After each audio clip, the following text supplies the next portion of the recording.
Grace had the kind of beauty that made strangers stop and stare. Her bright, glassy eyes were like jewels, and her smile could melt even the coldest heart. But after her mother died, that smile began to fade, because the one person who should have protected her was the one who caused her the most pain. Before we unravel today's story, make sure to like, comment, and share. You're watching the Global Storyteller Official, where every tale leaves a mark. Sarah was a hard-working woman. Before she got married, she was the one who took care of her parents and younger sister. She ran her own business and made good money. When she met David, she believed she had found a man she could build a happy life with. They got married and were very excited to start a family. But year after year, no baby came. At first, they thought it was just a matter of time. The first year passed, then the second, and the third. By the fourth year, people had started to talk. Some family members would smile and ask Sarah when she was going to have a baby, but she could hear the pity in their voices. Sarah felt sad, but she didn't give up. She kept working hard and taking care of everyone, including David. She even helped some of David's sisters travel abroad to study. She loved her husband and wanted to share everything she had with him. After 6 years of marriage without a child, Sarah sat down with David one evening. "I think we should try IVF," she said. "I've read about it, and we can afford it." David hesitated. "People will talk," he said quietly. Sarah shook her head. "People are already talking. What matters is our happiness." David finally agreed, and they started the IVF process. It was not easy. Sarah had to take many injections and go to the hospital for tests. She prayed every day that it would work. The day the hospital called to say she was pregnant, Sarah cried tears of joy. 9 months later, she gave birth to a beautiful baby girl. The baby had bright, shiny eyes that made people stare. Many people even thought the baby was wearing contact lenses. Sarah named her Grace because she felt it was God's grace that had brought her into their lives. Sarah loved Grace deeply. She made sure she had everything she needed. David was also very proud of their daughter. Sarah continued to help David with his business and still supported his family. A few years later, Sarah decided to build a family house. She put both her name and David's name on the documents because she believed in fairness. She didn't want any problems in the future. Everyone in her family helped with the house, and soon they all moved in. Life seemed perfect until Sarah suddenly fell sick. She had a cough that wouldn't go away and felt very tired. She kept postponing her hospital visit because she was busy with work. By the time she finally saw a doctor, it was too late. She was diagnosed with cancer. Sarah fought the sickness bravely. She kept working and caring for Grace as long as she could. She even cut her hair before it started to fall out from treatment. Grace didn't fully understand what was happening, but she stayed close to her mother. One quiet morning, Sarah didn't wake up. The family rushed her to the hospital, but the doctors couldn't save her. She was gone.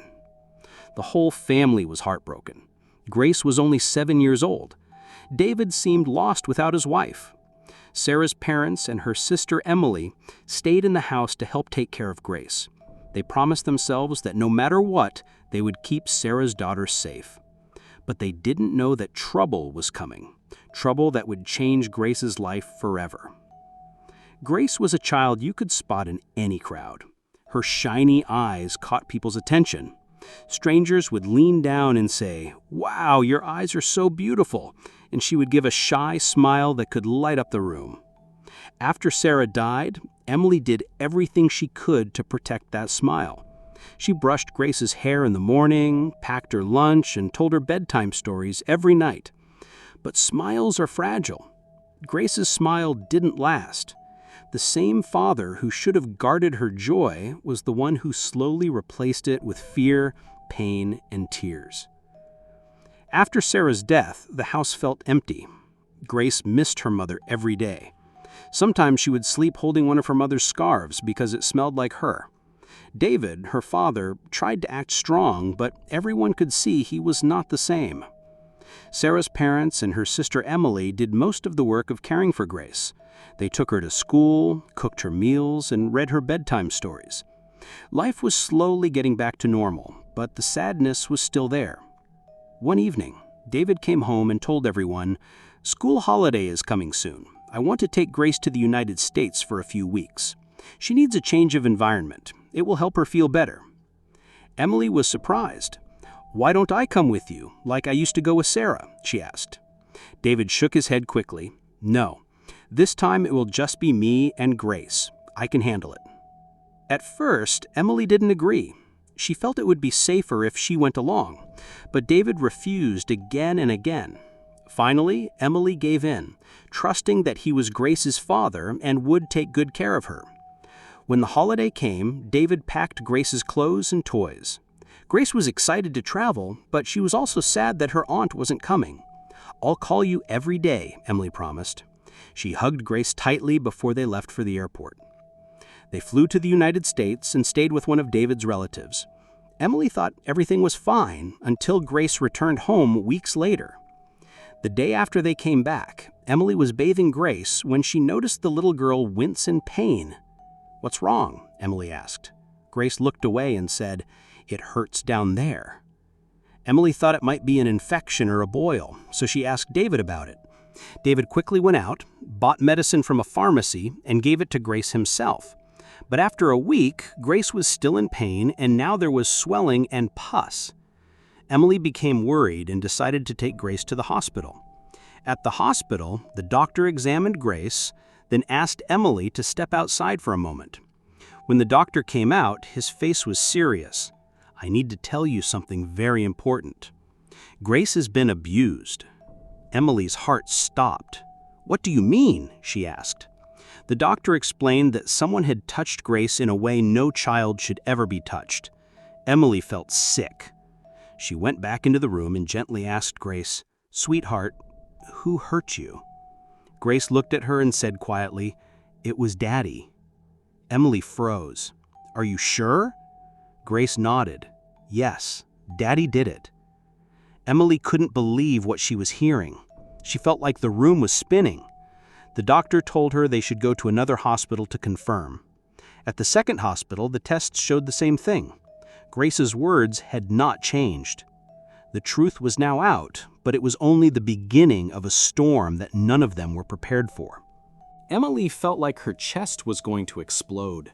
She wanted to cry and scream at the same time, but she knew she had to stay calm for Grace. After leaving the hospital, she went straight home.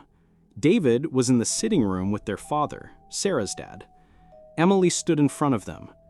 "We need to talk," she said, her voice shaking. "It's about Grace."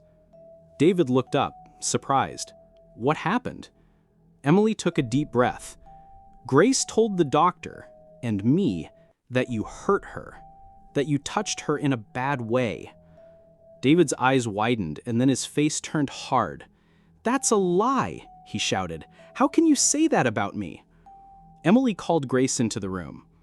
"Grace, tell everyone what you told me at the hospital." Grace stood there, looking small and scared. She pointed at her father. "It was Daddy." Sarah's father almost dropped the cup in his hand. "David, is this true?" David stood up angrily. "No, she's just a child. She doesn't know what she's saying." But Grace didn't change her words. "Daddy, why are you lying?" she said in a soft voice that broke everyone's heart. Emily decided they needed more people to hear the truth, so they traveled to their village. There, the elders gathered in a circle and listened as Grace repeated her story. Even in front of all those people, she didn't change a single detail. Some of the elders were shocked. Others shook their heads and said it couldn't be true. But Grace's small voice carried the weight of something no child should ever know. When they returned to Lagos, Emily went to the police and had David arrested. For a moment, it felt like justice might be possible, but David was a rich man. He hired lawyers, and the case kept getting postponed in court. Weeks turned into months. Emily kept taking Grace to therapy and tried to make her feel safe, but the shadow of the court case was always there. Then one day, without warning, David was released. The case had been settled, though no one in Sarah's family had been told how. Emily knew deep down that something bad was coming next. And she was right. A few days after David was released, he returned to the house. Emily was in the kitchen when she heard a knock at the door. When she opened it, David was standing there with 2 police officers. "What's going on?" Emily asked, already feeling uneasy. David stepped inside. "You lied about me," he said coldly. "Now it's your turn to pay." The police told Emily and Sarah's father that they were under arrest for false accusations. Emily's mouth dropped open. False. She told the truth. The doctors confirmed it. But the officers didn't care. Then one of the policemen said something that made Emily's blood run cold. "We have an order to take the child." "No!" Emily shouted, stepping in front of Grace. "You're not taking her anywhere!" But the officers pushed past her. Grace started crying and clung to Emily's arm. "Auntie, please don't let them take me," she begged. Emily held her tight, but one of the officers pulled the child away.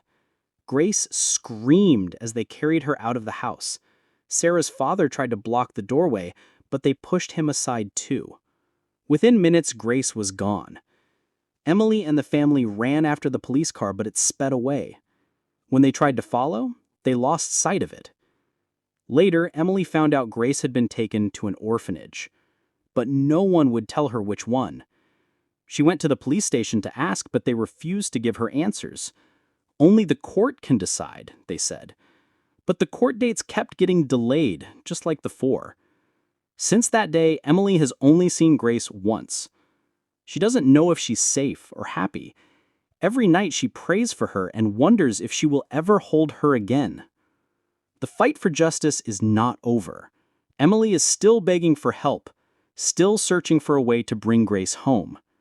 And somewhere, Grace is waiting, hoping someone will come for her. What do you think Emily should do now? Should she keep fighting in court, even if the system is against her? Or should she go to the media and tell the whole world what happened so she can get Grace back?